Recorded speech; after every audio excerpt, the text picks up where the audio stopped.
baca doa. Terlebih dahulu doa dimulai. Bismillahirrahmanirrahim.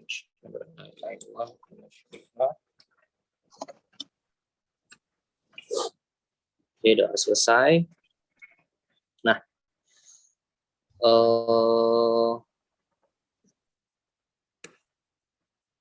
bantu abang lah bimbing lagi ya, belum berhasil ya, abang kemarin. Jadi kita ada sistem belajarnya kayak gini ya bang, biar terbahas semua. Kita bahasnya per bab. Udah nampak bang slide-nya bang? Ada dek. Nah, jadi ini kan dimulai dari bab alergi dan imunologi klinik. Nanti setelah ini kita masuk materi imunisasi, habis itu materi respirologi. Jadi nanti bang, kalau ada soal-soal tentang materi imunisasi, abang bisa share, sama soal-soal tentang respirologi nanti di sini beberapa udah ada di soal yang abang kirim kemarin, soal-soal PPOK. Cuman kan nanti kalau respirologi ini lebih banyak lagi bang, cakupannya ada pneumonia. Jadi bab respirologi itu ada pneumonia, bronkiektasis, abses paru dan lain-lain. Nah, jadi kita bahas soalnya per bab, supaya dapat semua. Jadi nanti untuk bab ini, kita hanya untuk hari ini kita bahas yang prosedur diagnostik dulu. Prosedur diagnostik penyakit alergi, besok kita bahas yang asma bronkial, kemudian nanti lanjut asma akibat kerja, dan lanjut gitu ya Bang. Jadi mana soal yang udah pernah keluar kita bahas materinya. Oke. Nah, kira-kira ini gimana Bang? Jawabannya udah benar apa belum? Orang laki-laki 30 tahun datang dengan keluarga kalau sesak napas tiba-tiba makan KCMT selesai.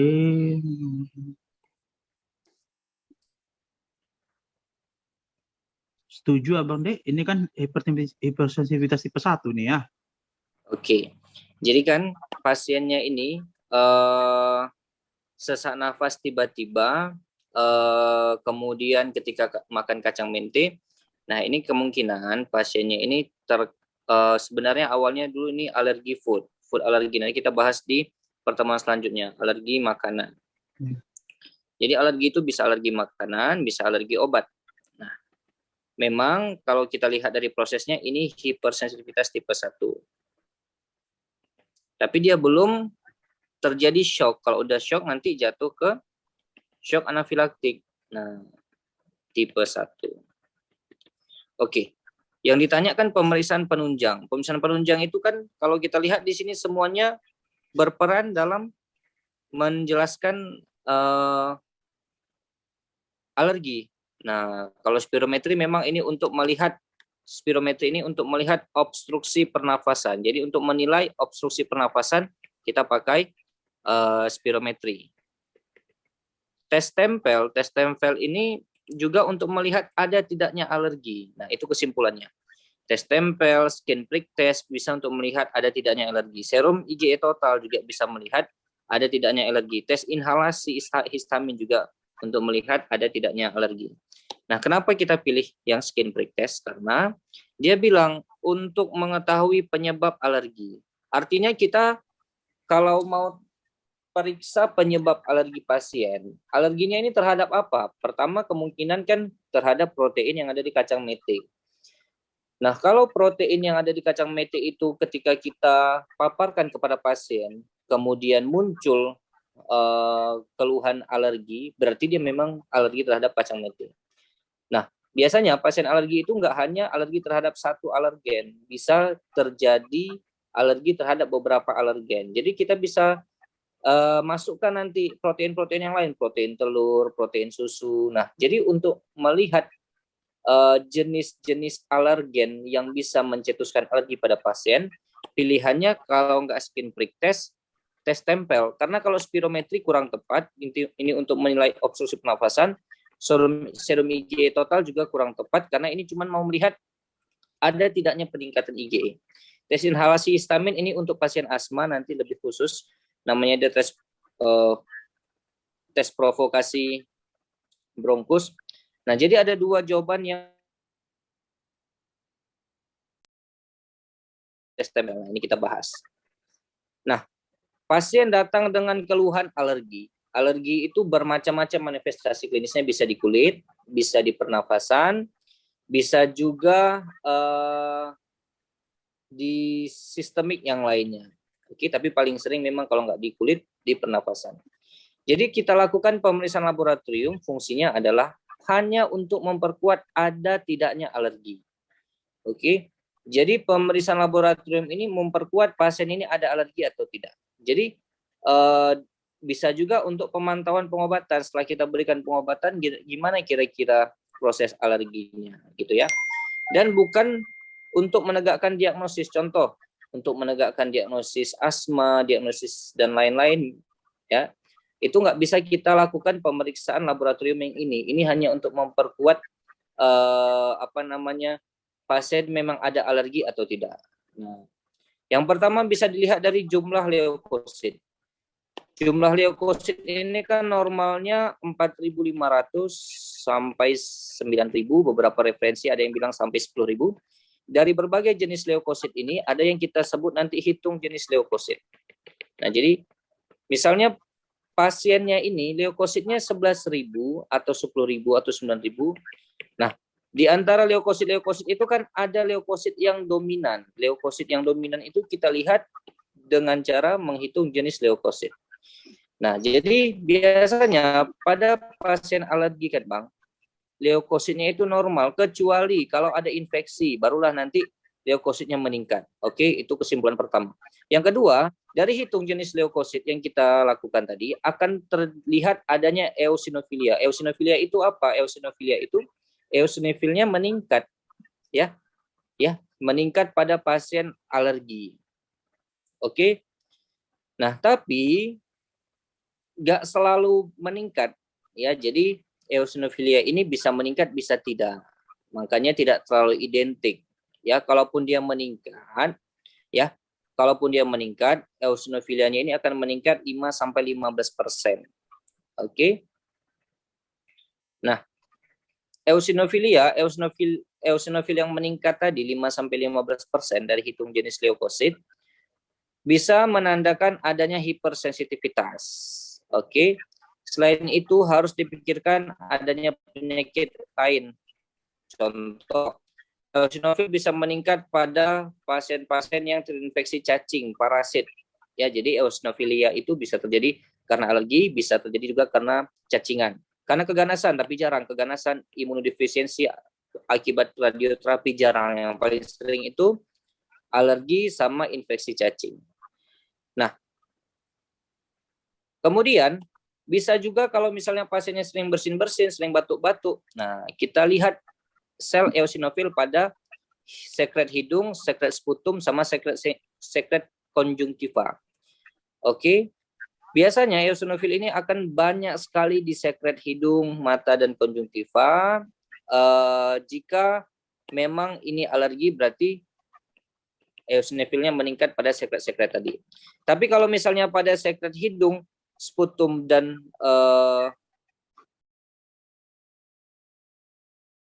neutrofil yang lebih dominan, neutrofil itu tanda adanya infeksi, Bang, infeksi bakteri biasanya. Jadi kalau neutrofil yang dominan berarti ini infeksi bakteri.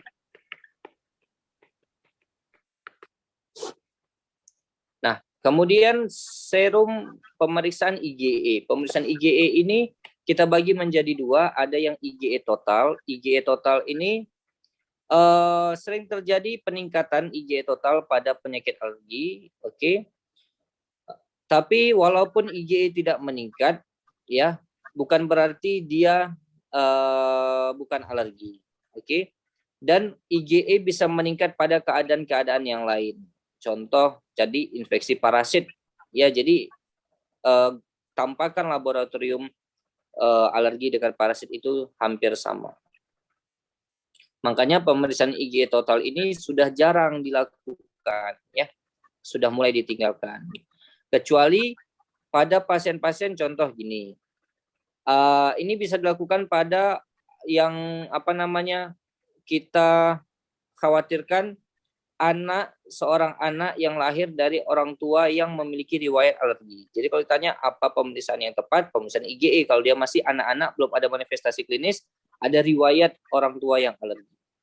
Oke. Atau anak yang pernah memiliki riwayat bronkiolitis. Bronkiolitis ini biasanya terjadi pada pasien di bawah usia 2 tahun, tampakannya kayak asma. Jadi pasiennya batuk, sesak, dan wheezing. Ya, terdengar suara wheezing pada anak-anak di bawah 2 tahun namanya bronkiolitis. Bisa juga kita gunakan untuk membedakan asma dan rinitis alergi dan rinitis non-alergi. Membedakan dermatitis atopik dan dermatitis lainnya. Oke. Nah, kalau IgE spesifik ini IgE yang diukur terhadap alergen tertentu secara in vitro. Nah, jadi keuntungannya pemeriksaan IgE spesifik ini keuntungan pemeriksaan IgE spesifik ini kalau dibandingkan dengan tes kulit resikonya pada pasien tidak ada. Oke. Karena jadi kalau kita ambil kesimpulan, IgE spesifik ini lebih kecil resiko yang ditimbulkan daripada tes kulit. Karena tes kulit ini kan kita ambil alergen, kita suntikan alergen ke kulit pasien. Nah, berarti kan kalau nanti alergen itu bisa menimbulkan reaksi hipersensitivitas yang cukup besar, malah berbahaya untuk pasien. Makanya IgE spesifik ini lebih aman daripada si tes kulit. Oke. Nah, tapi dia tidak bisa melihat pasiennya alergi terhadap apa. Dia hanya menyimpulkan ada alergi, tapi kita tidak tahu alerginya terhadap apa. Dan kerugiannya, pemeriksaannya mahal dan tidak bisa segera dibaca. Dan kurang sensitif. Kenapa kurang sensitif dari tes kulit? Karena kita tidak bisa mengetahui apa alergi pasien. Gitu ya, Bang. Saudara Fikri macet-macet, Bang? Enggak, bagus deh. Oke. Nah, kemudian tes kulit. Tes kulit ini ada banyak jenisnya. Tujuan dari tes kulit ini adalah untuk menentukan antibodi IgE spesifik yang ada di dalam kulit pasien. Jadi kita masukkan alergen ke kulit pasien atau kita paparkan alergen kepada pasien. Nanti kalau ada IgE spesifik terhadap alergen tersebut, maka akan muncul reaksi alergi. Contoh dari tes kulit adalah skin prick test. Skin prick test ini ditusuk, scratch test ini digores, friction test, patch test yang sering digunakan itu prick test sama patch test, dan intradermal test. Intradermal test artinya dimasukkan alergennya sampai ke dalam kulit, sampai ke derma. Nah, di antara semua tes-tes tadi yang paling sering digunakan, yang paling disukai adalah skin prick test. Makanya skin prick test itu pilihan pertama untuk tes kulit. Ya, dan tujuan dari tes kulit ini adalah untuk menilai alergen apa yang spesifik untuk pasien. Nah, karena skin prick test ini lebih murah, spesifik, dan aman. Seandainya ya skin prick test ini tidak bisa dilakukan atau dibilang pasiennya mengalami dermatitis kontak. Dermatitis kontak artinya gejala alerginya hanya terjadi di kulit dan gejala alerginya itu muncul ketika kontak dengan kulit. Contoh, dia alergi terhadap kontak dengan kulit. Dia alergi terhadap sarung tangan yang ada lateksnya. Setiap pakai sarung tangan itu tangannya gatal-gatal. Atau dia pakai jam tangan karet. Setiap pakai jam tangan karet, tangannya gatal, muncul ruang berbentuk jam tangan karet. Nah, kalau settingan soalnya seperti itu, dia tanya, dokter ingin menentukan jenis alergen yang spesifik untuk pasien atau alergen apa yang menyebabkan alergi pada pasien, maka pilihannya patch test. Tapi kalau soal seperti tadi, dia nggak dermatitis kontak, dia settingannya itu alergi makanan, alergi karena debu dan lain sebagainya, ya, yang dimakan dan dihirup, berarti kita pilih yang skin prick test. Nah, kemudian tes provokasi. Tes provokasi ini tes alergi dengan cara memberikan alergen. Jadi ini kita berikan juga alergen secara langsung pada pasien hingga timbul gejala. Tes ini hanya dilakukan jika terdapat kesulitan diagnosis dan adanya ketidakcocokan antara gambaran klinis dengan tes lainnya. Contoh, pasiennya gambaran klinisnya keluhannya keluhan alergi. Kita periksa tes kulit normal, IgE normal, jumlah leukosit normal, maka pilihannya kita tes provokasi. Jadi ini dulu dilakukan dulu serangkaian pemeriksaan yang 3 ini. Kalau nggak berhasil, tidak ada kecocokan antara gejala dengan pemeriksaan penunjang, maka lakukan tes provokasi. Tes provokasi ini tes paling akhir. Tes paling akhir. Makanya tadi tes provokasi itu contohnya tadi Bang, yang kalau di pilihan ini yang tes pemberian inhalasi histamin. Jadi ini terakhir. Kalau katanya udah di skin prick test tidak ada hasil yang signifikan, maka kita lakukan tes provokasi. Tes provokasi dapat dilakukan dengan tes provokasi nasal, jadi dihirup, atau bronkial, atau konjungtival, atau tes eliminasi dan provokasi terhadap makanan. Tes provokasi nasal nanti kan alergen diberikan pada mukosa hidung baik dengan disemprotkan atau menghisap alergen yang kering melalui satu lubang hidung, sedangkan lubang-lubang hidung yang lainnya ditutup. Tes dianggap positif bila dalam beberapa menit timbul bersin-bersin, pilek, hidung tersumbat, dan lain-lain. Oke, banyak cara untuk menimbulkan serangan asma. Yang selanjutnya ada tes bronkial, tes provokasi bronkial. Ya, jadi tes provokasi bronkial ini biasanya kita tujukan untuk pasien-pasien asma. Ya, jadi ada banyak jenisnya. Serangan asma ini kan bisa dicetuskan karena alergi. Contohnya terhirup debu, cuaca dingin, bisa juga karena non alergi. Kalau yang non alergi gimana? Karena kecapean, makanya orang asma itu nggak boleh terlalu capek.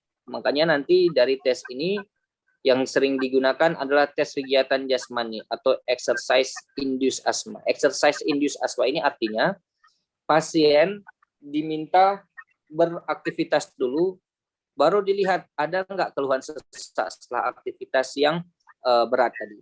Nah, ini termasuk ke dalam tes yang non alergi, asma yang non alergi. Tapi kalau tes inhalasi antigen, tes inhalasi histamin, tes inhalasi metakolin itu untuk melihat alergi, ya, asma yang ditimbulkan karena alergi. Oke, bisa kira-kira Bang? Bisa, Dek. Ada yang mau ditanya? Kira-kira nomor selanjutnya ini jawabannya apa, Bang? Laki-laki 20 tahun diketahui menderita asma sejak 5 tahun yang lalu. Pasien saat ini terkontrol asmanya dengan menggunakan inhaler bronkodilator, kerja panjang, dan steroid. Pasien ingin mengetahui faktor yang dapat mencetus asmanya. Pemeriksa penunjang yang paling tepat dilakukan adalah kenapa tes tusuk kulit ya?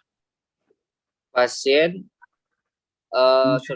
asma. Pasien ingin mengetahui faktor apa yang mencetuskan asmanya. Berarti dia mau mencari alergen apa yang mencetuskan asmanya. Yang paling benar tadi yang mana, Bang? Bukan provokasi tadi. Provokasi dilakukan jika tes tusuk kulit tidak berhasil. Ini kan belum pernah dia menggunakan tes tusuk kulit, kan, Bang? Oh, jadi harus langsung tusuk kulit dulu ya? Jadi tusuk kulit dulu. Tusuk kulit dulu, kalau nggak berhasil, nggak ada hasilnya, baru tes provokasi. Kalau katanya pasien ini bukan asma, pasiennya dermatitis kontak, berarti yang kita pilih adalah tes tempel kulit. Nggak usah spiro dulu ya, langsung dikulitkan ya, tes tusuk kulit ya. Spirometri kalau ditanya dokter ingin melihat derajat obstruksi. Ada kata-kata derajat obstruksi baru spirometri.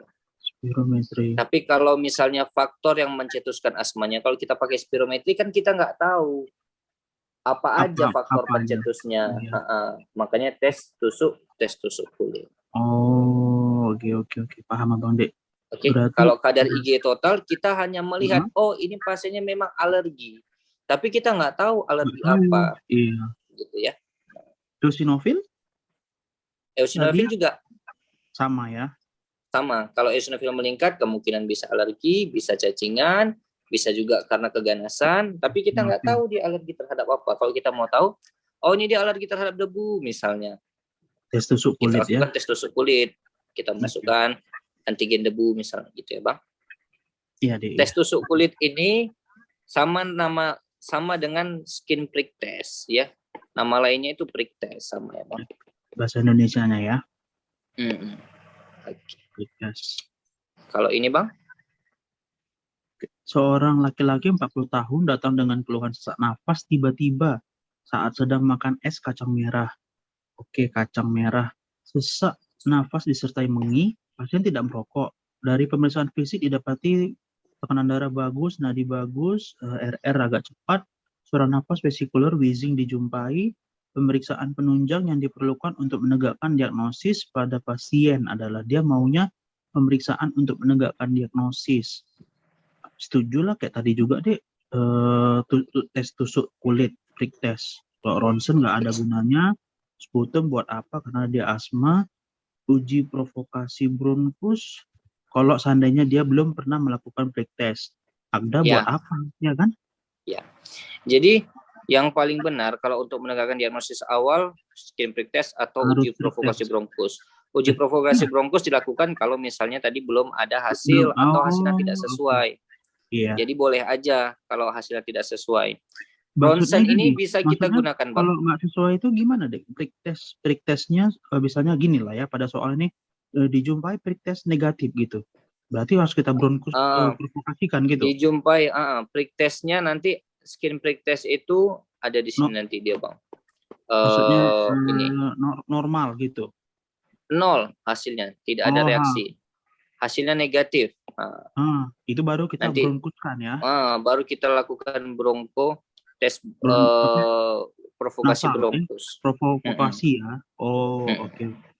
Paham. Ronsen ini bisa kita lakukan, sputum boleh dilakukan, Agda boleh dilakukan. Tapi kan dia minta dia kan ini cuma untuk menyingkirkan diagnosis banding yang lain.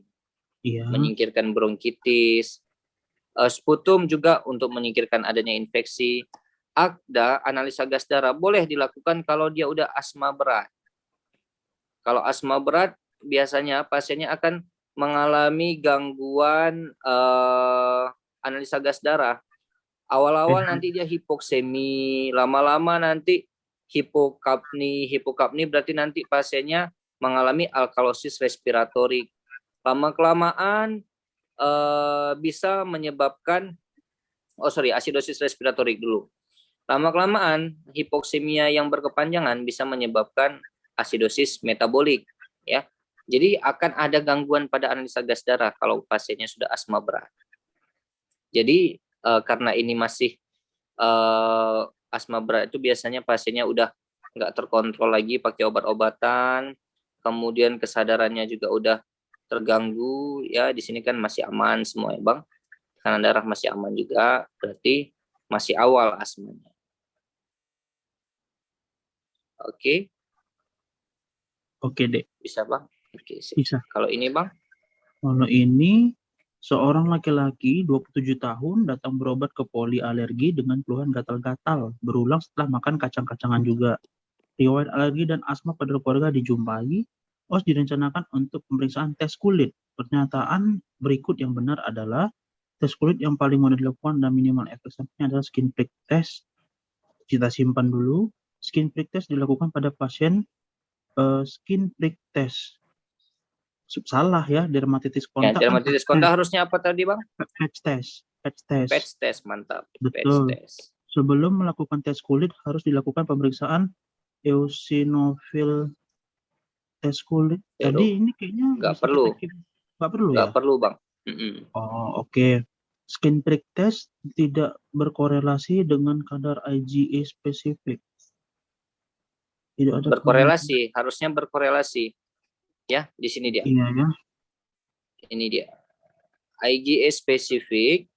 Iya. Ya. Kalau dibandingkan dengan tes kulit, resiko pasien lebih tidak ada. Jadi ada korelasinya kalau IgE spesifik ini ya lebih besar keuntungannya sebenarnya daripada tes kulit karena resikonya lebih kecil.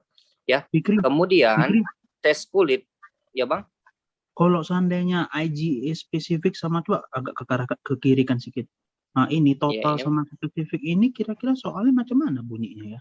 Abang jarang kali ini memang belum pernah jumpa soalnya dari yang Abang kasih, cuman kalau nanti dia bilang IgE total ini digunakan jika pasiennya ada keturunan alergi dari keluarga, tapi pasiennya belum memiliki gejala. Jadi kita mau melihat kemungkinan anak ini bakalan menjadi alergi Apa juga enggak enggak? gitu? Jadi ramalan. Kita mau meramal anaknya mau jadi Oh, alergi juga gitu. apa enggak.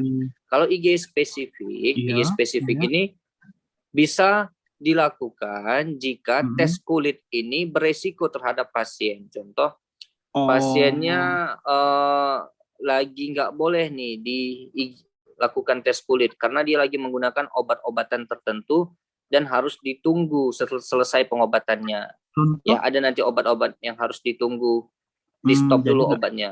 jadi Boleh jangan kita kita pakai lakukan IG prick spesifik. test, jangan kita lakukan Mm-mm. prick test ataupun tes kulit ya, kita ini kan IgE spesifik ya. Mm-mm. Oh, oke Nah, oke. kemudian kalau Kalau tes kalau kulit di sini tadi leukosit katanya, itu nggak terlampau ini kali kan, nggak penting kali kayaknya Bang Ras ya. Yang paling kiri. tes kulit ini hanya menyingkirkan infeksi apa enggak, Ini melihat nggak, adanya peningkatan ini eosinofil, udah itu aja, ini nggak perlu kali kan? nggak perlu. Ini Oke, pengantar aja. iya deh. Baru kan Bang, skin prick test itu di sini dia bilang eh, skin prick test ini terpilih karena di antara berbagai tes ini yang lebih disukai adalah prick test karena mudah melakukannya, murah, spesifik, dan aman. Nah, jadi di antara semua tes-tes kulit, yang paling aman, mudah, dan spesifik adalah skin prick test. Makanya yang pertama sekali dilakukan skin prick test dulu, kalau untuk berbicara tes kulit. Oke, makanya sejalan dengan soal yang tadi. Jawabannya A, karena paling mudah dilakukan, aman, Oh minimal iya, efek samping. oke Jadi oke. itu dia Nih korelasinya dia. paling aman ya. Iya, Mm-mm. oke, Oke deh. sip. Nah, selanjutnya ini Bang. Dari hasil pemeriksaan dan pembacaan tes tusuk dengan mengukur diameter bentol dan eritem untuk tungau dan debu rumah didapatkan hasil positif 3. Oh, positif lah nih. Bagaimanakah dengan penilaian pada pasien ini? Abang setuju lah. Kalau positif 3 kayaknya udah tinggi kali tuh ya kan. Ya, Udah sakit dia berarti memang. berapa persen dia Bang Berarti kontrol positifnya? nggak tahu. Kayaknya betul 100 ya. Ya, jadi gini Bang. Ini kan nanti tata caranya. Tata caranya belum pernah ada keluar soal. Jadi nggak usah Bang hafal, cukup diketahui aja. Cuma nanti di sini catatan pentingnya, pembacaan dilakukan 15 sampai 20 menit Belum pernah setelah abang dapat soal ditusuk. ini lagi. Apa Bang? Belum pernah abang dapat soal ini. Mm-mm. Hmm, Jadi dari soal yang Abang kirim, yang Abang kirim itu dari mana Bang asalnya? itu kayaknya dikumpul-kumpul sama orang-orang teman-teman juga nya itu dia dari mana-mana Oh gitu iya, jadikan satu bukan file dari gitu. USU atau dari apa enggak ya Bang? Enggak, bukan. Oke. Jadi kan Mm-mm. kita tusuk nih alergennya ke kulit. Kita tunggu 15 sampai 20 menit. Oke, Kemudian nanti bekas tusukan itu akan bentol membentuk diameter diameter. bentol-bentol. Mm-mm. Itulah yang kita ukur dia, Bang. Ya, itulah yang kita ukur. Ya, jadi nanti ada bentol dan eritema yang timbul juga, ada nanti pseudopoda yang terjadi. Oke, hasil yang negatif didapatkan bila hasil tes sama dengan kontrol negatif. Artinya, nanti kita buat kontrolnya. Kalau misalnya di kontrolnya sama, nggak ada reaksi sama-sama tampakannya, berarti dia negatif. Hasil tes positif dinilai berdasarkan bentol atau eritema dari hasil ini. Nah, kalau katanya nanti negatif, ya pasti dia negatif. Kalau positif 1 dimulai dari 25% ya Bang. Ingat aja 25% dari kontrol positif, positif 1. Turun ke bawah positif 2 kali 2, 25 kali 2, 50%. 25, 50, 100, 200. Jadi kali-kali 2 cara menghafalnya Bang. Positif 1 dimulai dari 25. Positif 2 kali 2 berarti 50. Positif 3 kali 2 lagi dari 50 berarti 100. Positif 4 kali 2 lagi dari 100 berarti 200% kontrol positif. Soalnya kan tadi bilang positif di 3. positif 3. Oh, Oke. gitu.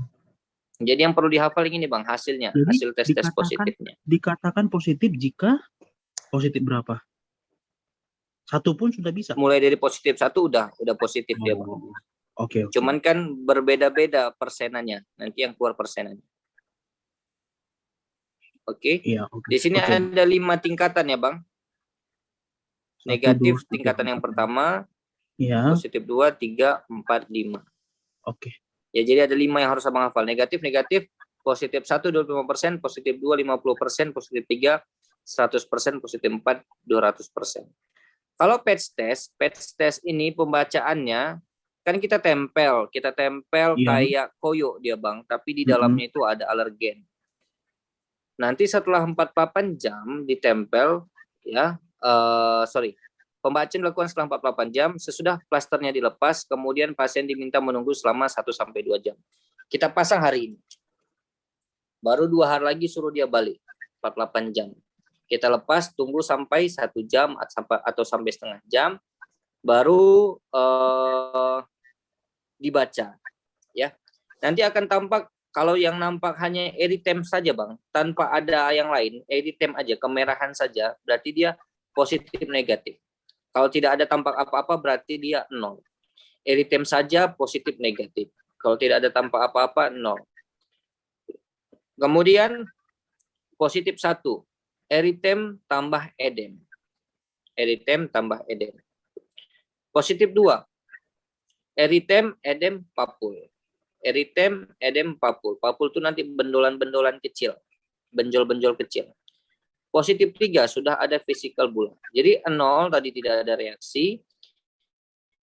Positif negatif hanya eritem saja. Positif 1, eritem papul. Positif 2, eritem edem tadi positif 1, positif 2, eritem edem papul. Positif 3 sudah muncul vesikel dan bula.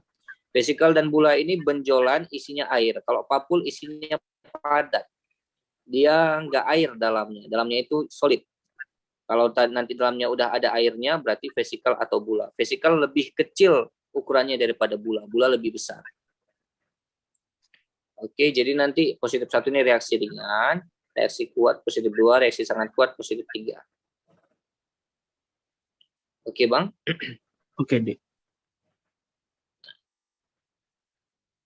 Kalau ini Coba ya. kira-kira ini abang kan semalam TO, tryout. Kayaknya salah. Kita jawabnya B kan? Kok salah dibilangnya ya? Seorang bukan B, Bang, C. Kemarin Fikri bilang ke Abang C kan? Fikri ubah jawabannya. Oh, bukan B jadinya. C ya?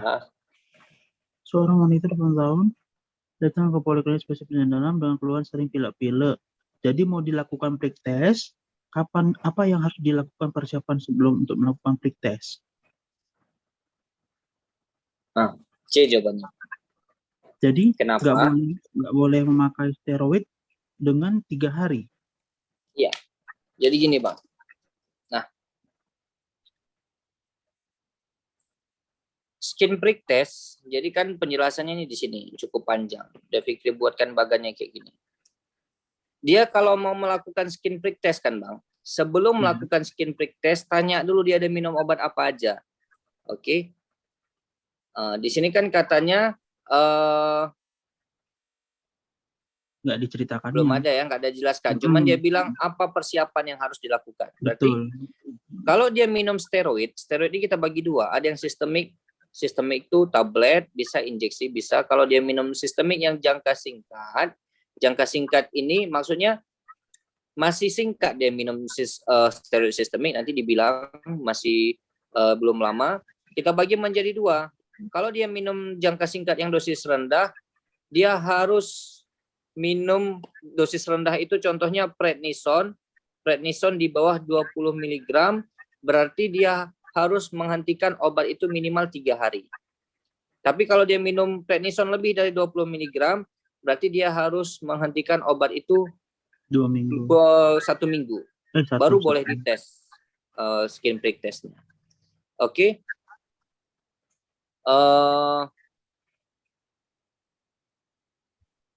Kemudian steroid yang jangka panjang dihentikan selama 3 minggu. Oke. steroid jangka panjang. Kalau steroid topikal, misalnya salep ya Bang, salep selama satu hari dihentikan. Oke, antihistamin generasi 1 dan generasi 2. Antihistamin generasi 1 ini contohnya CTM Bang, chlorpheniramine, yang dia membuat ngantuk, harus dihentikan 72 jam sebelum tes. Generasi 2, 1 minggu sebelum tes. Oke. Kemudian antidepresan itu kan di situ tadi di soal 72 jam. Harusnya antidepresan trisiklik itu dihentikan 1-2 minggu. Oke. Kemudian kalau beta adrenergic ini contohnya SABA dan LABA harus dihentikan 1 hari. Obat apa yang nggak apa-apa diminum, nggak harus dihentikan, contohnya obat teofilin, obat-obat simpatomimetik, contohnya efedrin, obat-obat sodium kromoglikat. Sodium kromoglikat ini golongan Selma stabilizer. Nah, kalau kita lihat, mana jawaban yang paling cocok, Bang? Kalau kita lihat, steroid sistemik dihentikan dosis rendah selama 3 hari. Ini ya. Sistemik jangka singkat dosis rendah selama 3 hari. Kan Fikri bilang kemarin di chat yang C, Bang, jawabannya jadinya. Oke, jadi ini jawaban yang C. Jawaban yang benar yang mana, Bang, di pembahasan? Dia apa itu? Nggak dikasih tahu. Oh, nggak dikasih tahu. Nah, kalau kita lihat antihistamin generasi pertama katanya harus 24 jam sebelum tes. Generasi pertama berapa hari tadi, Bang? 3 ya. 72 kan? 72 jam ya, 3 hari. Iya. Kalau generasi kedua 1 minggu. Jadi nanti Abang hafalin nih hari-harinya. Kemudian trisiklik tadi harus 1-2 minggu. Generasi kedua 1 minggu. Di sini dia bilang 2 minggu. Padahal 1 minggu aja udah boleh. Topikal 1 hari. 3 hari. Padahal di sini 1 hari. Jadi ini luar biasa soalnya ini. Soal ya tingkatan soal paling sulit itu soal kayak gini, Bang. Karena merubah-rubah hari. Karena hafalannya banyak. Abang, gitu ya. Padahal udah keluar semalam kan tryout, Abang. Keluar ini deh. Bulat-bulat kayak gitu. Abang teringat kayak ada bilang depresi makanya Abang lingkari B. Pokoknya jadi pelajaran. Oke. Jadi yang C ya, Bang. Iya, Dek. Tapi dari tryout berarti nampak mana yang benar, mana yang salah ya, Bang? Cuma dikasih tahu dia bilang ini jawabannya betul salah gitu aja. Oh gitu. Oke, kalau ini Bang, kira-kira ini benar nggak? Wanita 45 tahun datang ke poliklinik alergi imunologi untuk menjalani pemeriksaan skin prick test. Untuk mengetahui jenis alergen, pasien mengeluh adanya urtikaria pada kulit sejak 2 hari belakangan ini. Pasien rutin mengkonsumsi cetirizine bila keluhan muncul. Dan sudah tidak minum obat tidak minum obat selama 10 hari. Oke. Waktu yang tepat untuk melakukan pemeriksaan prick test adalah bentar ya. Tadi ini cetirizine itu antihistamin atau apa, Bang? Dia harus 72 jam kan? Cetirizine antihistamin generasi berapa? Pertama. Generasi 2. 2 ya. Yang pertama itu CTM. CTM. Cetirizine 2. Berarti harus 2 minggu ya, Dek ya? Kalau antihistamin 1 minggu. Coba ya, 1 minggu sebelum. Oh iya, 72 jam 1 minggu ya. Ini Bang? 1 minggu berarti harus 7 hari. Di sini dia udah stop 10 hari. Boleh. Ya, berarti kan? udah boleh ya kan? Nah kuncinya salah di sini kan? Iya. Harusnya tes skin prick test harus segera dilakukan. Oh. Ini kita rubah kuncinya salah. Iya. Banyak soal kayak gini rupanya Bang. Setelah Fikri lihat dari soal yang Abang kirim. Berarti memang ini kan yang Fikri buat bagan ini kan Bang. Ini rangkum dari sini. Kalau Abang baca dari sini nanti bingung. Iya. Enak yang kamu Abang buat hafal aja yang Fikri catat ini. Iya, Dik. Yang Fikri catat ini Abang hafal aja. Nanti mana tahu keluar yang nggak perlu dihentikan. Jadi kalau dia minum efedrin, sodium kromoglikat, teofilin, lanjut terus tesnya, nggak usah tunggu-tunggu. Tes segera dilakukan. Iya. Oke, sip. Jadi ini yang C ya Bang. Ada yang mau ditanya Bang kira-kira? Belum ada, Dek. Nah, ini coba nomor selanjutnya Bang. Nah, Nah, kayak gini juga soalnya. Seorang perempuan usia 34 tahun datang melakukan mengenai jenis makanan yang menimbulkan alergi. 1 minggu yang lalu pasien mengalami keluhan kulitnya gatal-gatal disertai mentol serta setelah makan di acara arisan. Pada acara tersebut pasien makan udang goreng, sop kepiting, sambal terasi dan es teler. Pasien langsung berobat ke dokter praktek, dapat prednison dia deh. Habis itu cetirizine itu yang kedua berarti harus 1 minggu. Kalau bedah nggak masalah kan? 1 hari ya? Gimana Bang? Itu dia pakai salicilat tapola itu, obat dimakan selama 3 hari. Pasien Salicilat talkum nggak masalah Bang. Nggak masalah kan? Salicilat itu kan dia sifatnya pendingin aja dia kayak anti gatal dan pendingin. Pasien dianjurkan untuk nggak ada aturan. Bukan sebaiknya itu baru 3 hari dia kan Dek. Dia ada makan cetirizine, nggak bisa, harus 4 hari lagi, 1 minggu dia. Iya, 4 minggu ya, 1 hari. 4 hari lagi 1 minggu ya. Kalau adanya prednison nggak ada masalah ya Dek? Tadi abang nggak terbaca belum? Prednison ada Bang. Steroid ya? Prednison tadi kan steroid yang sistemik kita bagi menjadi 2 jangka pendek. Steroid sistemik jangka pendek kita bagi menjadi 2, ada yang dosis rendah, dosis tinggi.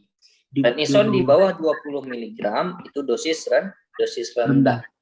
Dihentikan selama 3 hari. 3 hari ya kan Bang di sini tadi. Jadi 3 hari.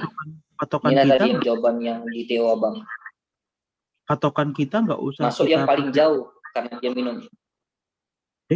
Berarti kan dia di sini kan dia sebenarnya kalau dia kan ada 2, ada pakai steroid, ada pakai cetirizine. Berarti kita patokan kita ke yang paling lama aja lah ya. Paling lama, iya betul Bang, paling lama. Nah ini soal menjebak juga. Kalau nanti kita kalau nggak terbaca cetirizine-nya, kita pilih yang 3 hari, kan ada pilihannya. 3 hari setelah minum obat, rupanya dia ada cetirizine, berarti kan harus lebih lama lagi, yang 1 minggu kita ambil. Lebih lama lagi gitu kan? Oke. Paham. Berarti ini betul ya C ya? Betul Bang C. Oke. Kalau ini Bang? Kalau ini dia ada CTM tuh. Kalau CTM tadi, aduh, kok jadi lupa Bang. Di atasnya yang pertama itu, ya kan? Dia ada makan berapa ya? 72 jam, 3 hari. 3 hari Dek. Oke, kenapa nggak ada jawabannya? Menunggu dilakukan. Yang A, menunggu tes dilakukan salah. Menunggu dilakukan tes salah. Menunggu tes setelah 10 pemakaian salah. Jadi kan gini Bang. Langsung dilakukan tes. Abang baca dulu soalnya lengkap coba. Dengan soal dari atas sampai bawah. Oh iya, udah selama 2 hari Dek. Dia minum 2 hari yang lalu ya kan Bang. Sekarang udah hari ketiga. Udah hari ketiga. Ya kan? Makanya tes dilakukan saat itu juga. Berarti kan yang paling jauh di sini CTM. Iya. Ini betametason ini harusnya. Sulf betametason, salah ketik. Ya. Kalau sulf betametason berarti steroid topikal. Tadi dihentikan hanya cuma 1 hari aja kan kalau topikal. Iya. Oke, jadi kita ambil patokannya yang CT. Iya, nggak terbaca Bang dia udah makan 2 hari itu ya. Aduh, iya. Jadi kalau ada soal-soal kayak gini Bang, Abang harus baca dari awal sampai akhir karena dilihat udah berapa hari dia minum. Gitu. Oke. Oke. Nah ini ada ringkasan sedikit. Mana tahu nanti antihistamin yang dikeluarkan bukan yang biasa. Biasanya kan CTM, cetirizine. Antihistamin itu kan Bang, kita bagi dulu menjadi antihistamin H1. Jadi dia menghambat histamin 1, reseptor H1. Histamin H1 ini biasanya untuk proses-proses alergi. Kalau histamin H2 untuk lambung, proteksi lambung. Ya. Nah, jadi kalau AH1 itu terbagi menjadi 2. Ada yang generasi 1. Generasi 1 itu yang dia sedatif. Ada yang generasi 2 dan 3. 2 dan 3 itu non-sedatif. Jadi nggak ngantuk. Makanya kalau kita minum cetirizine itu nggak ngantuk. Yang ngantuk itu kalau minum CTM. Ya, AH1 generasi 1 contohnya ini ada banyak. Mana tahu nanti dia bilang alkilamin, etalon, atenalamin, tapi ini jarang. Ya, yang Nggak sering itu pernah yang keluar ini yang lagi. dipakai. Klorfeniramin. Klorfeniramin inilah CTM. CTM itu kan merek dagangnya, isinya klorfeniramin. Satu lagi difenhidramin. Difenhidramin ini yang sering didapat dari Antimo, Bang. Antimo itu isinya difenhidramin. Makanya kalau kita minum Antimo bawaannya ngantuk. Nah, baru kalau yang AH2 generasi 2, generasi 2 itulah contohnya cetirizine, loratadine ini yang sering dipakai. Cetirizine, loratadine. Kalau yang generasi ketiga ini jarang juga dipakai yang generasi 3. Ada 3 nih contohnya. Kalau generasi ketiga harus berapa lama, Dek? Nggak ada masalah ya? Berapa lama itu? Nggak ada. Generasi 1-2 aja yang harus dihentikan. Iya, 3 nggak ada. AH2 nggak ada efeknya, nggak ada efek ke alergi. Dia untuk obat lambung, ranitidin, simetidin, ya kan? Ini memang letaknya di lambung dia, Bang, histamin 2 ini. Jadi obat ini untuk menghambat sekresi asam lambung. Ya, contohnya kan ranitidin kan sering kita pakai untuk obat-obat obat gastritis, dispepsia, ya kan, Bang? Iya. Oke. Sip. Ada yang mau ditanya, Bang, sampai di sini kira-kira? Belum, Dek. Oke. Nah, coba ini udah kita bahas juga tadi teorinya. Seorang laki-laki usia 36 tahun datang berobat ke poliklinik dengan keluhan sering bersin-bersin. Oke. Ini keluar semalam ini. Dan keluar ingus berwarna jernih serta hidung terasa kadang-kadang timbul. Pasien sudah melakukan tes tusuk. Dia udah pernah tes tusuk, Dek. Jadi kita harus provokasi. Dia udah pernah tes tusuk dan hasilnya negatif. Tes tusuk hasilnya negatif. Padahal klinisnya klinis alergi, ya, Bang? Klinisnya klinis alergi. Kok tes tusuknya negatif? Berarti kita cari tes yang setelah tes tusuk. Semalam Abang jawab ini juga sih. Abang jawab semalam provokasi juga, tapi nggak berpikir ke tes tusuk negatif. Abang berpikir kan karena klinisnya aja. Abang sekarang udah tahu jawabannya. Oke.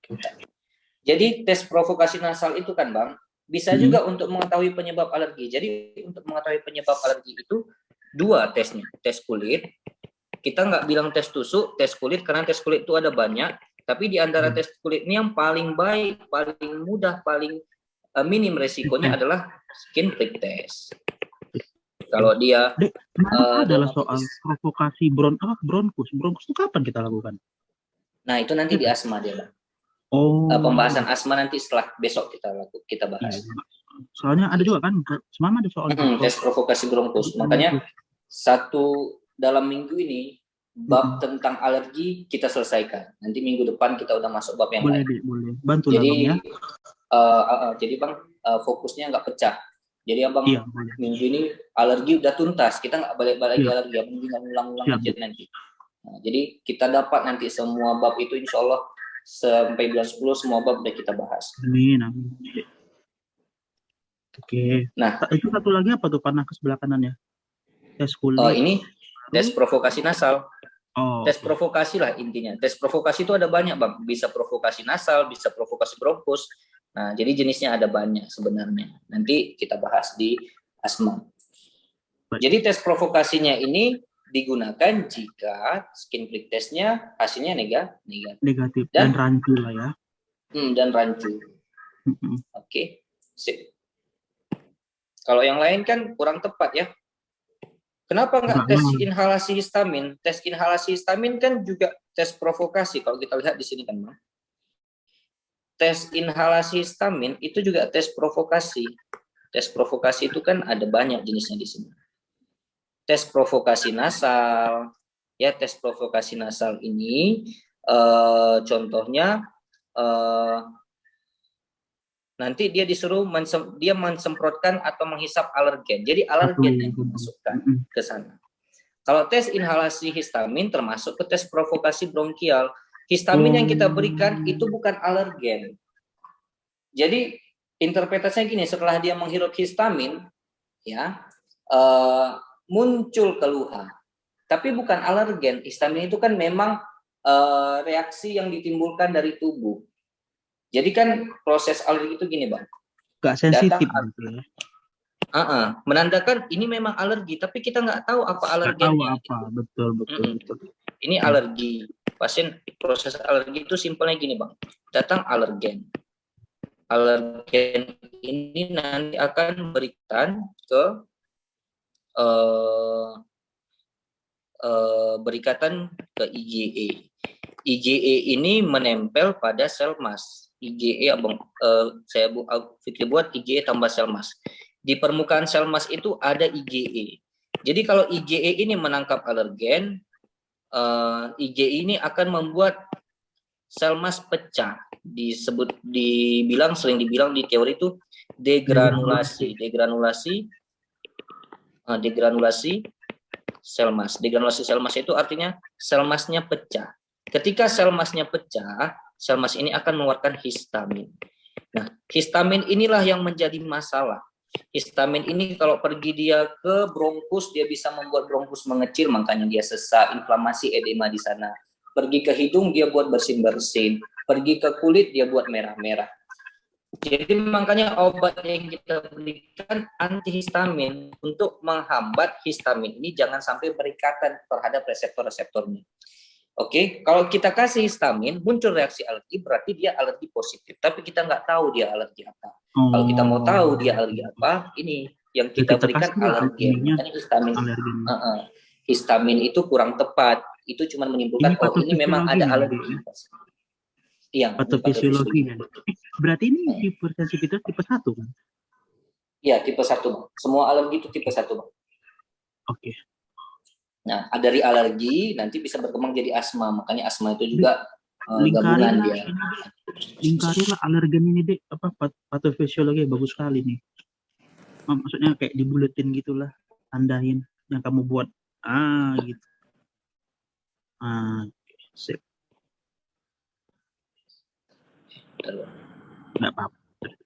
Dikotain aja, iya. Bagus itu. Buat di sini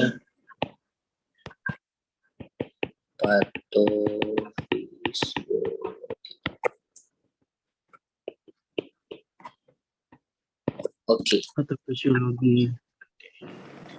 Alergi ya, Bang. Ya. Jadi tes provokasi bronkial itu nanti banyak. Ada tes inhalasi metakolin, ini sering keluar nih tes inhalasi metakolin, nanti kita bahas di asma. Oke, kalau asma banyak variasi soalnya, Bang. Ini kita fokus ke pemeriksaan untuk alergi dulu. Judul besarnya pemeriksaan alergi, ya kan, Bang? Nah, kalau untuk asma nanti kita bahas besok, banyak ininya, anak-anak soalnya. Oke. Nah, ini udah aman ini ya, Bang? Aman. Sekarang ini, Bang. Kan tadi ini seorang laki-laki 34 tahun datang ke klinik dengan keluhan bentol-bentol di kulit tangan, muka, dan kaki yang hilang timbul sejak 1 bulan. Pasien mengatakan tidak ada riwayat alergi. Di keluarga pasien juga tidak ada memiliki riwayat alergi. Saat udara dingin dan makan makanan laut, keluhan tidak pernah muncul. Pasien pernah berobat ke puskesmas dan dikatakan mempunyai urtikaria. Pasien bekerja, oke. Tadi cacingan ya. Jarang menggunakan alas kaki, iya.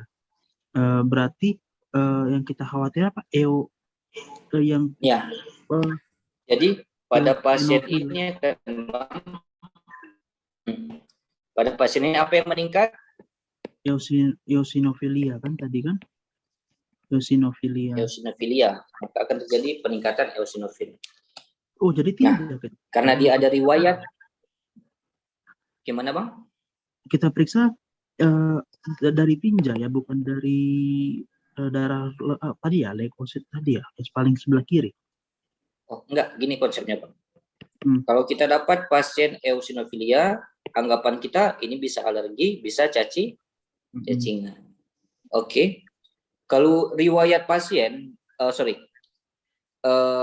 gejala pasien kayak gejala alergi ya kan, Bang? Urtikaria. Bentol-bentol di kulit, ini gejala alergi. Tapi dia ada riwayat tidak menggunakan alas kaki. Berarti kita kan kesimpulan yang ada di kepala kita ini alergi atau cacingan ya. Iya. Kalau kita mau melihat alergi, ya kita tes skin prick test kayak gitu kan, skin prick test. Nah, tapi kalau kita mau, ini kan pasiennya karena ada riwayat tidak menggunakan alas kaki, Betul. kita mau menyingkirkan cacingan. Cacing itu diperiksa dari tinja. Langsung aja ke tinja. Langsung memeriksa ke tinja. Jadi dasar teorinya dari sini, Bang. Pemeriksaan lain. Jadi pemeriksaan wajib yang kita lakukan tadi, pertama kan skin prick test. Kalau nggak ada skin prick test, nggak ada hasil, dia normal, dia negatif, tes provokasi.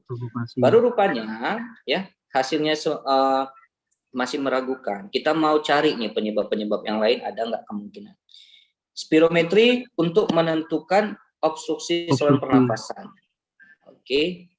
Jadi kapan digunakan spirometri? Kalau kata-kata soalnya ada kata-kata mau melihat obstruksi. Foto dada untuk melihat komplikasi asma. Contohnya nanti ada komplikasi asma jadi infeksi pasien. Infeksi jadi pneumonia. Kita lihat fotoraks. Oke. Pemeriksaan tinja untuk melihat cacing dan telurnya pada kasus urtikaria yang tidak bisa diterangkan. Nah, jadi kan pasiennya urtikaria, tapi dia nggak ada riwayat alergi. Kalau ini dia mau mengarahkan ke alergi, pasti ada riwayat alergi pada keluarga pasien dan ada pada pasien. Kalau ada riwayat alergi, maka kita cross check pakai skin prick test. Kayak gitu. Tapi karena dia mau mengarahkan kayaknya ke cacing, tapi dibuat rancu dia. Ini cacingan atau alergi cacingan atau alergi, makanya kita pilih lebih ke pemeriksaan tinja. Makanya ini dia. LED, laju endap darah, ini dilakukan kalau misalnya ada infeksi-infeksi yang lain. Contoh pasiennya ada TB, kemungkinan pneumonia. Nah, ini kita lakukan LED. Kalau yang ini jarang keluar.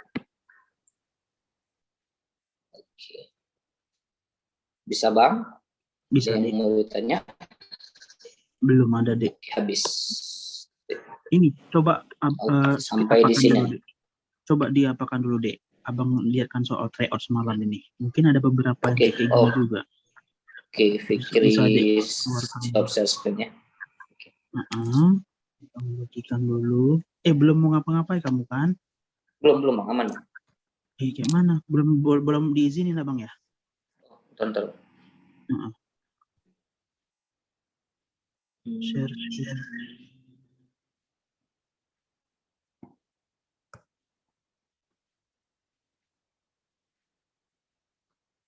Udah bisa, Dek, di share screen-nya? Ini ya, layar. Coba, Bang. Udah nampak nih, Dek? Udah, Bang. Nih. Pelan-pelan ya. Ya. Ini bukan kan? Ini TOCBTFKUSU ya, Bang? Malam. Oh, nanti ini kirimkan juga ke Fikri, Bang, biar nanti. Udah Bang kirim. Oh, ini yang mana? Kapan Abang kirim? Baru inilah yang Abang kirim semalam. Ya, dari sini soalnya Fikri ambil ini. Semua soalnya dari sini, Bang. Ini bukan alergi aja, Dek. Ini Abang kirim kapan yang ini Abang kirim? Hari ini Abang kirim. Oke, sip. Nanti Fikri lihat lagi ya. Abang lihat aja yang kalau ada alergi. Ini ya, coba kita lihat lagi. Ini, jadi kalau ada satu-satu ini betul lah, Bang. Ini satu-satu betul. Ini kan ada kamu ngajarin ya, Bang. Imunotoleran. Ini salah, Bang. Ini betul. Bentar ya, Abang cari yang ini alergi. Banyak semalam keluar. Bentar ya. Isotonium. Sabar ya, Dek. Sabar ya.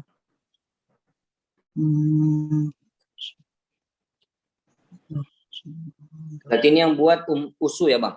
CBT ini yang buat USU. Ngambil dari orang lain juga nah ini, Dek. Ada dari Universitas UNS. UNS apa? Judulnya kemarin UNS. Negeri Semarang atau apa? Semarang ya? Iya. Bentar ya. Ada semalam. Kayaknya soal alergi kok. Sabar ya. Bang, nanti Fikri minta semua soal TEWA Bang ya Bang. Biar Fikri tengok juga dari situ Boleh, nanti boleh, kan. boleh, Karena boleh. biasa TO-TO itu soal-soal update. Boleh, Dari TO boleh. itu sering keluar memang. Boleh, nanti Abang kirimkan semuanya. Ini Abang kirim Semuanya, karena Bang. semalam kan tryout. Ini nanti kita Jadi, ya, Dek. Ini nanti kita ya, Dek ya. jadi Psikosomatik ini. Abang sering ya, kejebak. siap. Kapan kita kasih fluoxetine, kapan kasih aplazolam. Itu akan salah, Bang. Ada pelan-pelan dulu ya. Gitu, Bang. Jadi kita memang orientasinya ke Iya, soal ngerti, Abang. sekarang. Nah, Paham kemarin aja. kan kita lebih ke basic, lebih ke Betul, teori. betul. Soalnya Betul, kita tinggal, nggak sempat kita bahas. Ini tapi kita abang setuju padatkan kan? soal. Abang setuju yang kayak kamu bilang gini. Jadi betul semuanya gitu, kayak alergi gitu semua kan, Dek kan? Nanti satu-satu Biar asma nggak gitu pecah kan? fokus. Jadi ingatan abang, alergi, udah siap alergi, abang keep simpatan ingatan abang tentang alergi. Nanti tinggal diulang pas mau ujian, tinggal diulang dari awal, dibaca-baca Iya, lagi. Dek.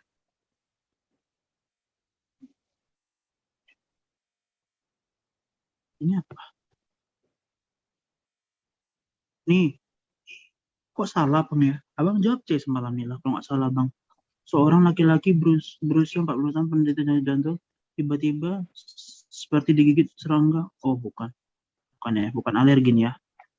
Oh, ya. Ya, ini reaksi anafilaktik ini Bang, reaksi anafilaksis. Oh berarti enak jawabannya ya? Karena dia udah shock. Kalau hipersensitivitas tipe 1 aja itu kan besar kali dia judulnya Bang. Alergi bisa, asma bisa, anafilaksis bisa.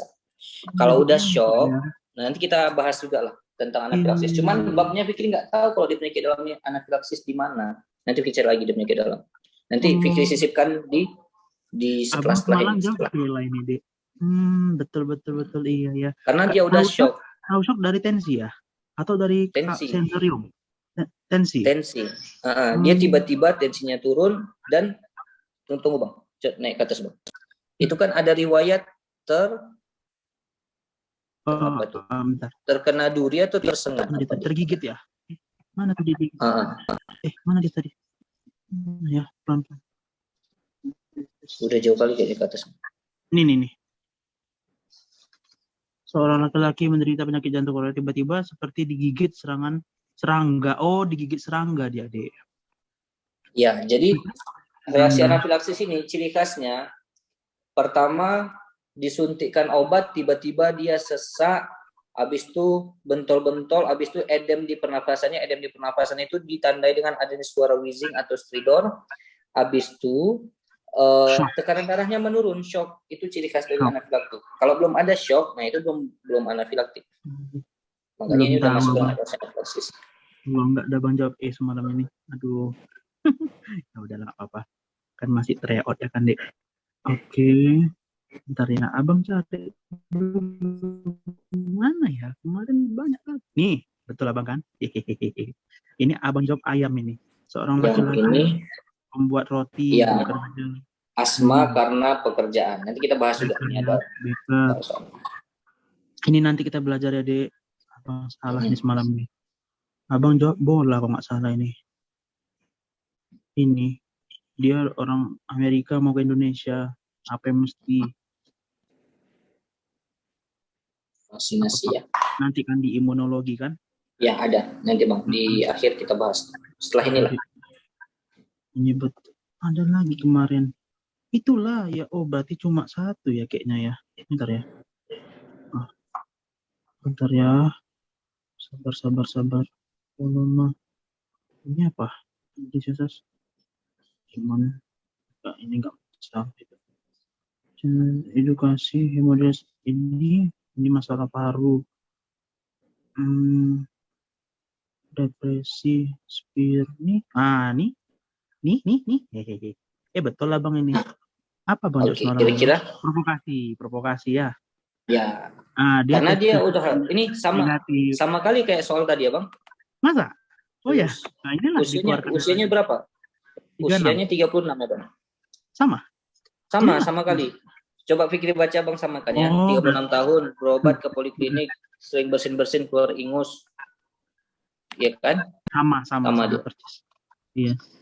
Abang tes jawab provokasi provokasi. karena abang nggak memikirkan itu karena klinisnya makanya abang provokasi nasra betul abang tuh. Nih satu habis itu mana lagi ya?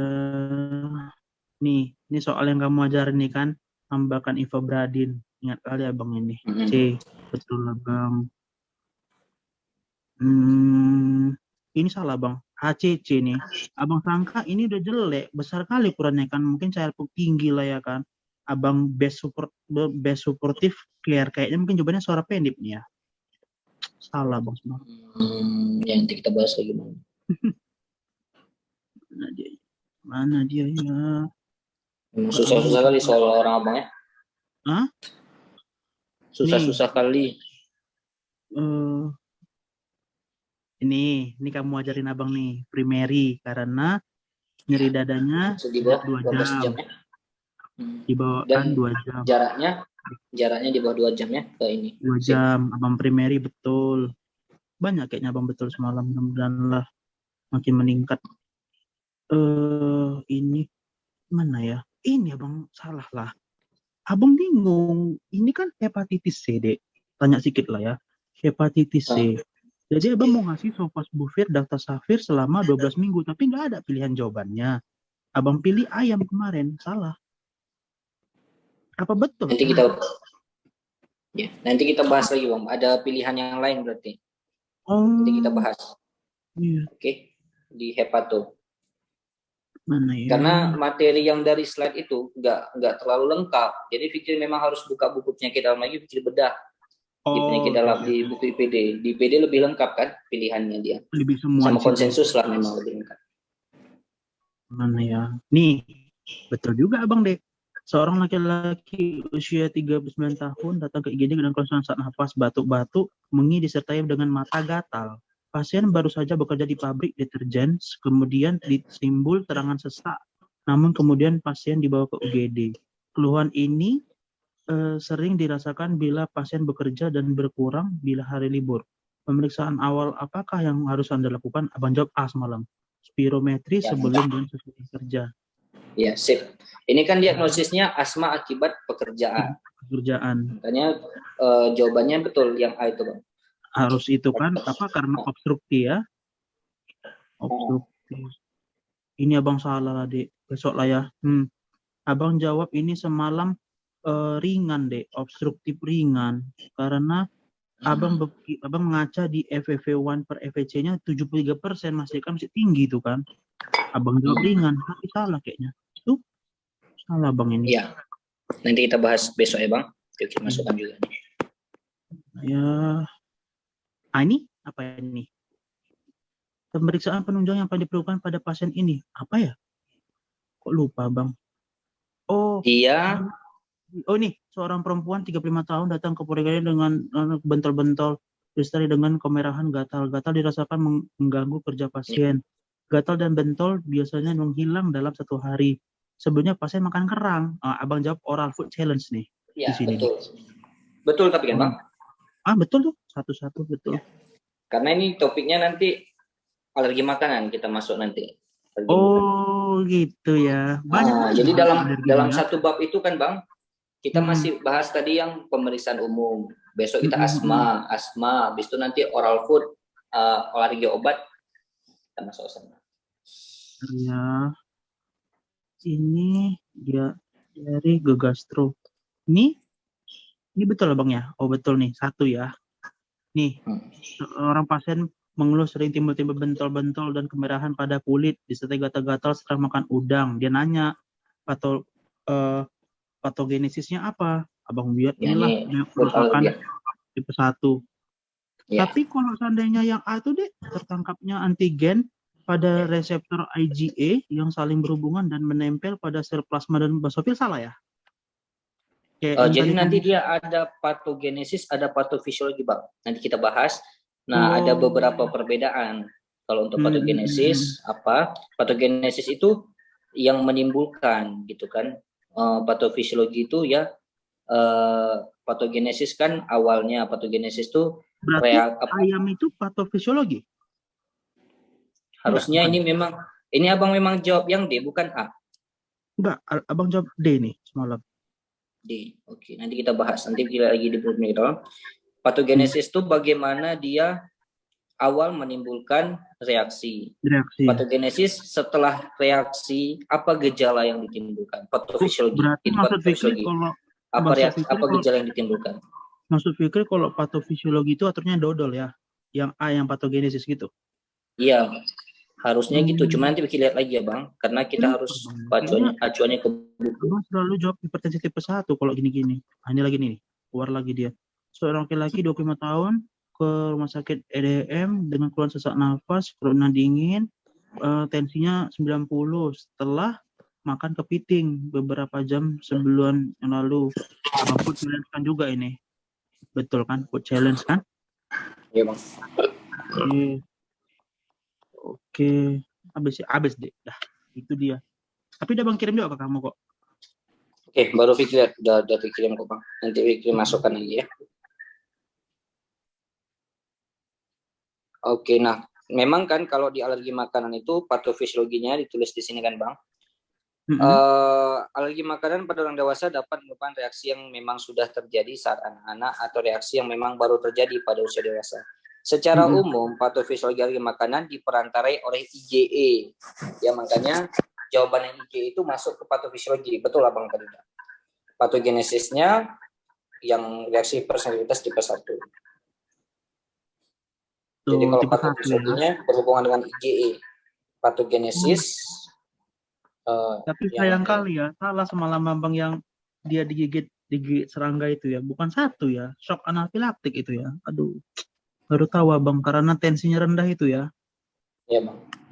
Sebenarnya ya awalnya dia hipersensitivitas tipe 1, cuman juga, ya, lebih spesifiknya dia lebih spesifik. Betul. Oke. Ya. Kapan lagi kita belajar ya? Ayolah belajar terus kita nih. Besok Abang bisa jam berapa Bang? Abang free besok. Jam berapa kamu bisanya? Besok Fikri kabari malam ya Bang, kalau nggak sore malam ya Bang. Ya Bang? Fikri di mana sekarang? Masih di Aceh? Udah balik ke Medan sih Bang, cuman ini Fikri lagi di Aceh, lagi mutasikan KTA. KTA Fikri kan di Aceh, mau dimutasikan ke Medan. Tapi sebenarnya udah stay di Medan. Ini Fikri besok Senin mau mutasi KTA dulu. Jadi mungkin sore atau malam, tapi Fikri kabar ya Bang. Nanti ya udah, nanti besok Abang WA ya. Besok kita bahas apa biar Abang cari soal-soalnya, Dek. Asma. Tadi Abang disuruh cari apa tadi? Asma sama apa? Tadi yang pertama kali di kamu itu. Soal asma itu kan udah banyak memang Bang. Tinggal yang belum ada itu materi tentang imunologi. Bukan materi soalnya, contoh tentang vaksin kayak gitu Bang. Vaksin. Nah, tadi kan ada beberapa vaksinnya. Tentang vaksinasi lah nanti kita bahas. Oke Dek. Ya. Kalau ada konsensusnya kan Bang. Nah, biasanya kalau vaksin ini kan yang update-nya konsensus. Kalau buku kan teori aja dia. Nah, kalau update-nya nanti kan kayak yang soal tadi, dia mau pergi ke Indonesia, vaksin apa aja yang harus dianjurkan. Nanti kalau ada vaksinasi tentang konsensus tentang vaksinasi, kirim aja Bang. Oke, baik Dek. Oke Bang, sip Bang. Nanti minta bahannya ya.